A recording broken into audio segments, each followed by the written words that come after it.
Newsline.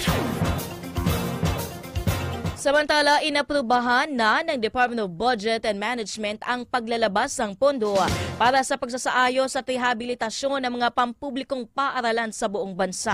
Ayon kay Budget Secretary Mena Pangandaman, inilabas na ang Special Allotment Release Order o SARO na nagkakahalaga ng 3.049 billion pesos.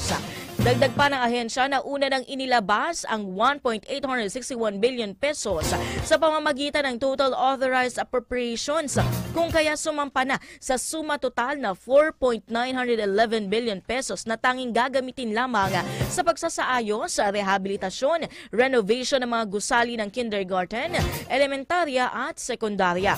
Nilabas ang pondo matapos humiling ang Department of Education na napapunta naman sa Department of Public Works and Highways sa ilalim ng 2023 General Appropriations Act para sa implementasyon ng mga proyekto.